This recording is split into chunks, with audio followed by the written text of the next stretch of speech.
नमस्कार। एक बड़ा ही दिलचस्प विचार है नहीं कि जिस पानी को हम आज पी रहे हैं हो सकता है वो वही पानी हो जिसे करोड़ों साल पहले शायद डायनासोर ने भी पिया हो। क्या कभी सोचा है इसके बारे में? हाँ, ये कल्पना ही अद्भुत है।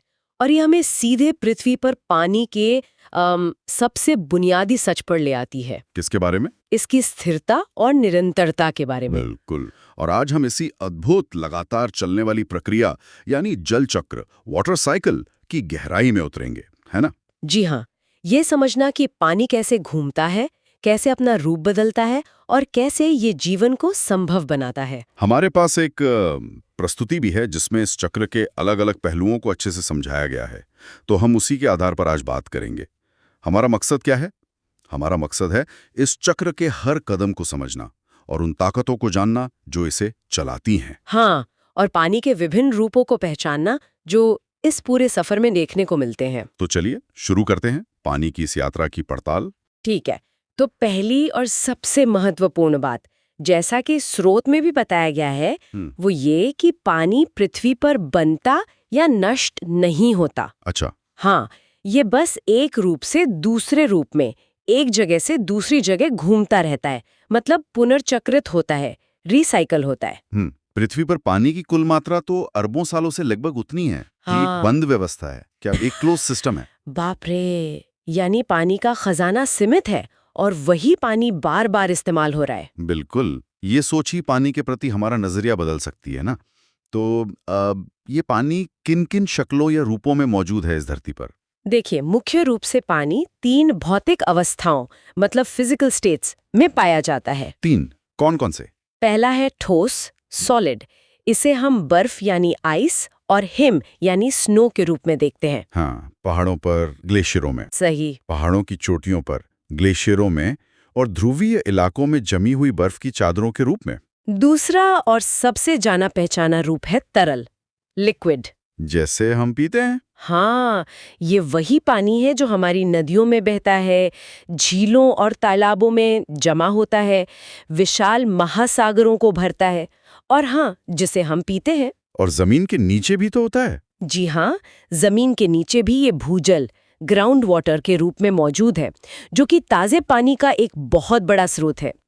और तीसरा रूप है गैस, जिसे जल वाष्प या वाटर वेपर कहते हैं। जल वाष्प, ये तो दिखती नहीं है। हाँ, ये अदृश्य है, लेकिन ये हर समय हमारे चारों ओर हवा में मौजूद रहती है। अच्छा।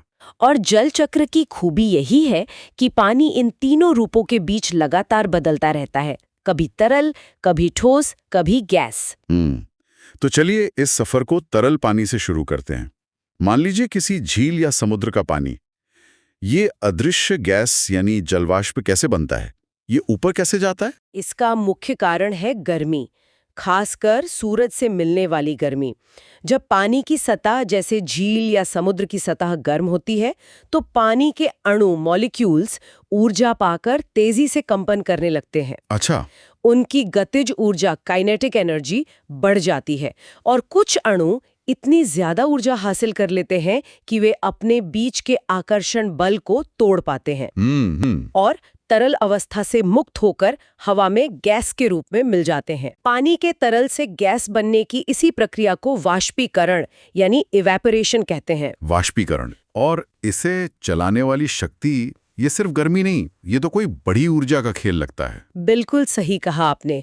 मुख्य शक्ति सूर्य की ऊष्मीय ऊर्जा है, सन्स थर्मल एनर्जी। सूरज की गर्मी। हाँ, ये ऊर्जा पानी के अणुओं को वो जरूरी धक्का देती है जिससे वो तरल अवस्था की जकड़न से आजाद हो सके। और ये कोई छोटी मोटी प्रक्रिया नहीं है। जरा अंदाजा दीजिए। सोचिए, हर दिन सिर्फ महासागरों से ही खरबों लीटर पानी वाष्प बनकर उड़ता है। खरबों लीटर? जी। और इस प्रक्रिया में एक और दिलचस्प बात होती है। क्या? जब पानी वाष्प बनता है तो वो अपने साथ गर्मी भी सोख लेता है। इसे गुप्त ऊष्मा, लेटेंट हीट कहते हैं। गुप्त ऊष्मा? हाँ, यह ऊर्जा वायुमंडल में पानी के साथ ऊपर जाती है और बाद में जब पानी संघनित होता है, मतलब वापस तरल या ठोस बनता है, तब ये ऊष्मा निकलती है। यही ऊष्मा तूफानों और मौसम की दूसरी प्रणालियों को ताकत देती है। अरे वाह, तो ये पृथ्वी पर ऊर्जा के वितरण का भी एक तरीका हुआ। बिल्कुल, एक बहुत महत्वपूर्ण तरीका। अच्छा, हमारी प्रस्तुति में इसे समझाने के लिए एक सरल सा प्रयोग भी दिया गया है, 2 ग्लास वाला। हाँ, वो प्रयोग वाष्पीकरण को बहुत अच्छे से दिखाता है। 2 एक जैसे ग्लास में बराबर पानी लेकर एक को धूप में रखें और दूसरे को छाया में, जैसे कमरे के अंदर। हाँ, कुछ समय बाद देखेंगे तो पता चलेगा कि धूप में रखे ग्लास का पानी ज्यादा तेजी से कम हुआ है। ये सीधे दिखाता है कि सूर्य की गर्मी वाष्पीकरण की दर को कैसे बढ़ाती है, ठीक वैसे ही जैसे गीले कपड़े धूप में जल्दी सूखते हैं। समझ गया। तो पानी अब गैस के रूप में है, जलवाष्प के रूप में वायुमंडल में है। ये अदृश्य जलवाष्प ऊपर उठ रही है। अगला पड़ाव क्या है इस यात्रा का? क्योंकि आसमान में तो हमें बादल दिखते हैं, पानी की बूंदें दिखती हैं। ये अदृश्य से दृश्य बनने का सफर कैसे तय होता है? हाँ, तो जैसे जैसे ये गर्म नम हवा जिसमें जलवाष्प है ऊपर उठती है, तो वायुमंडल में ऊंचाई बढ़ने के साथ तापमान कम होता जाता है।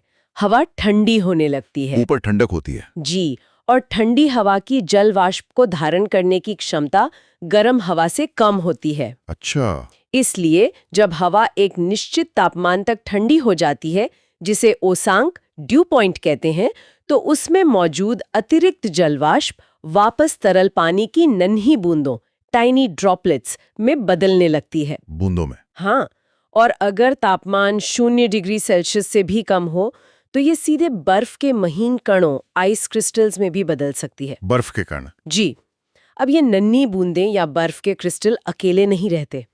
वे हवा में मौजूद धूल, नमक या धुएं के बहुत ही छोटे कणों के चारों ओर जमा होने लगते हैं। इन कणों को एरोसोल्स कहते हैं। वे धूल के कणों पर। हाँ, या नमक के या धुएं के। ये कण एक तरह से नाभिक न्यूक्लियस का काम करते हैं, जिनके ऊपर पानी जमा हो सके। जब ऐसी लाखों करोड़ों बूंदें या क्रिस्टल एक जगह जमा हो जाते हैं, तो हमें वह बादल क्लाउड के रूप में दिखाई देने लगता है। अरे वाह! गैस से वापस तरल या ठोस बनने की इस प्रक्रिया को संघनन यानी कंडेंसेशन कहते हैं। अद्भुत। यानी बादल असल में हवा में तैरती पानी की नन्ही बूंदें या बर्फ के कण हैं, जो धूल जैसी चीजों पर जमा होते हैं। प्रस्तुति में इसका भी एक प्रदर्शन है, शायद एक कप वाला। हाँ बिल्कुल, एक कप में गर्म पानी लेकर उस पर एक खाली कप उल्टा रखें और उल्टे कप की पेंदी पर, मतलब बाहर की तरफ, बर्फ रख दें। ठीक है। तो गर्म पानी से उठी वाष्प जब ऊपर रखे ठंडे कप की सतह से टकराती है, जिसे बर्फ ने ठंडा कर दिया है, तो वो तुरंत ठंडी होकर पानी की छोटी बूंदों में बदल जाती है और कप की भीतरी सतह पर जमा हो जाती है, टपकने लगती है। हाँ हाँ, देखा ऐसा होते हुए। ये बिल्कुल वैसा ही है जैसा वायुमंडल में ऊंचाई पर होता है, जहां जल वाष्प ठंडी होकर बादलों का रूप लेती है। समझ गया। लेकिन इससे पहले कि हम आगे बढ़ें, पानी के वायुमंडल में पहुंचने का एक और रास्ता है, जिसके बारे में स्रोत में बात की गई है। पेड़ पौधे, उनका क्या योगदान है इसमें? वो कैसे पानी भेजते हैं ऊपर? हाँ, ये एक बहुत ही महत्वपूर्ण प्रक्रिया है जिसे वाष्पोत्सर्जन कहते हैं, ट्रांसपिरेशन। वाष्पोत्सर्जन। जी, इसे अक्सर पौधों का पसीना भी कहा जाता है समझने के लिए। पौधे अपनी जड़ों से जमीन से पानी सोखते हैं। हाँ, यह पानी उनके तनों से होता हुआ पत्तियों तक पहुंचता है। पत्तियों की सतह पर, खासकर निचली सतह पर, बहुत छोटे छोटे छेद होते हैं जिन्हें स्टोमाटा कहते हैं। स्टोमाटा। इन्हीं छेदों से पानी वाष्प बनकर वापस वायुमंडल में उड़ जाता है। ये प्रक्रिया भी वाष्पीकरण जैसी ही है, लेकिन ये जीवित पौधों के माध्यम से होती है। तो पौधे भी पानी को भाप बनाकर उड़ाते हैं? बिल्कुल, और ये मात्रा कम नहीं होती।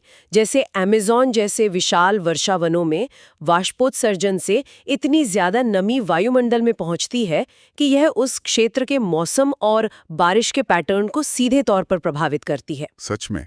कितना? कुछ अनुमानों के अनुसार अमेज़न बेसिन में होने वाली आधी बारिश वहीं के पेड़ों द्वारा वाष्पोत्सर्जित पानी से ही होती है। आधी बारिश पेड़ों की वजह से? जी हाँ, तो यह जल चक्र का एक अनदेखा लेकिन बेहद जरूरी हिस्सा है। कमाल है। यानी पानी सिर्फ नदियों, झीलों, समुद्रों से ही नहीं, बल्कि पेड़ पौधों के जरिए भी लगातार वायुमंडल में वापस जा रहा है। तो अब हमारे पास बादल हैं, पानी की बूंदों या बर्फ के क्रिस्टलों का जमावड़ा, जो संघनन और वाष्पोत्सर्जन से बनी वाष्प से बने हैं।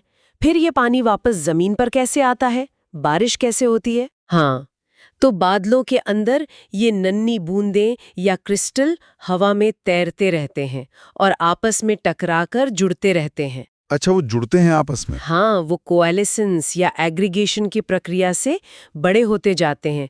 धीरे धीरे वे बड़े और भारी होते जाते हैं। आखिरकार वे इतने वजनी हो जाते हैं कि हवा का ऊपर की ओर लगने वाला बल, जिसे अपड्राफ्ट कहते हैं, उन्हें और संभाल नहीं पाता। तब गुरुत्वाकर्षण, ग्रेविटी, अपना काम करता है और उन्हें नीचे खींच लाता है। इसी को वर्षण कहते हैं, प्रेसिपिटेशन। वर्षण। जी, और वर्षण कई रूपों में हो सकता है। अगर हवा का तापमान हिमांक मतलब फ्रीजिंग पॉइंट यानी 0 डिग्री सेंटीग्रेड से ऊपर है, तो ये आमतौर पर बारिश, रेन के रूप में गिरता है। पानी की बूंदें। हाँ, लेकिन अगर बादल के अंदर या नीचे गिरते समय हवा बहुत ठंडी है, तो ये बर्फ, स्नो के फाहों के रूप में गिर सकता है। बर्फबारी। सही। कभी-कभी ये जमी हुई बारिश की बूंदों यानी स्लीट या बर्फीली गेंदों यानी हेल, ओलों के रूप में भी गिरता है। हाँ, बिल्कुल। बिना गुरुत्वाकर्षण के पानी ऊपर बादलों में ही जमा रहता, नीचे नहीं आता। ये वही शक्ति है जो पानी को नीचे खींचती है। ठीक है, पानी अब जमीन पर आ गया है, बारिश या बर्फ के रूप में। इसके बाद इसका सफर कहाँ जाता है? ये कहाँ जमा होता है? यहाँ फिर से गुरुत्वाकर्षण की ही भूमिका आती है। जमीन पर गिरने के बाद पानी गुरुत्वाकर्षण के प्रभाव में ढलान की ओर बहना शुरू कर देता है। ढलान की तरफ? हाँ, इस बहते हुए पानी को अपवाह कहते हैं, रन ऑफ। अपवाह? यह अपवाह छोटी छोटी धाराओं का रूप लेता है, जो मिलकर नाले और फिर नदियां बनाती हैं। नदियां भी गुरुत्वाकर्षण के कारण ही ऊंचे इलाकों से नीचे की ओर बहती हैं और आखिरकार अपना पानी झीलों, समुद्रों या महासागरों में पहुंचा देती हैं। सारा पानी नदियों में ही जाता है? नहीं, सारा नहीं। इसमें जमीन की ढलान और मिट्टी का प्रकार भी बहुत मायने रखता है कि पानी कितनी तेजी से बहेगा और कितना जमीन सोखेगी। अच्छा, जमीन सोखती भी है? हाँ, कुछ पानी जमीन में रिस जाता है, इसे इनफिल्ट्रेशन कहते हैं। ये पानी मिट्टी और चट्टानों की परतों से गुजरता हुआ नीचे जमा हो जाता है। इसे भूजल कहते हैं, ग्राउंड वाटर। भूजल? ये सिर्फ जमीन के नीचे जमा पानी नहीं है, बल्कि एक धीमे बहते विशाल भूमिगत दरिया जैसा है, जो पृथ्वी पर ताजे पानी का एक बहुत बड़ा भंडार है। और यही भूजल धीरे धीरे रिसकर वापस नदियों, झीलों या समुद्रों में भी मिल सकता है।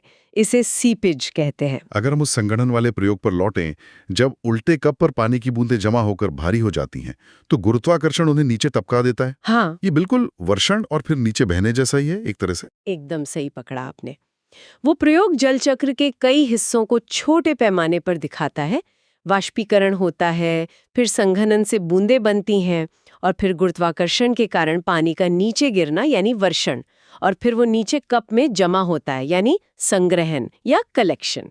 तो अगर हम पूरी कहानी को एक साथ पिरोएं, हाँ, पानी महासागरों, झीलों, नदियों से वाष्पीकरण, हाँ, और पेड़ पौधों से वाष्पोत्सर्जन के जरिए अदृश्य भाप बनकर ऊपर उठता है, जिसमें सूरज की ऊर्जा लगती है। हाँ, सूरज की ऊर्जा से ऊपर जाकर ये ठंडा होता है और संघनन के जरिए बादलों का रूप लेता है। बिल्कुल। जब बादल भारी हो जाते हैं तो गुरुत्वाकर्षण के कारण वर्षण के रूप में पानी या बर्फ नीचे गिरता है। सही।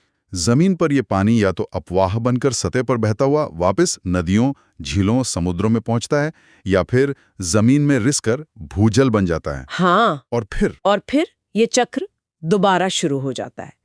वाष्पीकरण, वाष्पोत्सर्जन, संघनन, वर्षण और संग्रहण, जिसमें अपवाह और भूजल रिसाव दोनों शामिल हैं। ये चरण लगातार बिना रुके एक दूसरे के बाद चलते रहते हैं। हमेशा।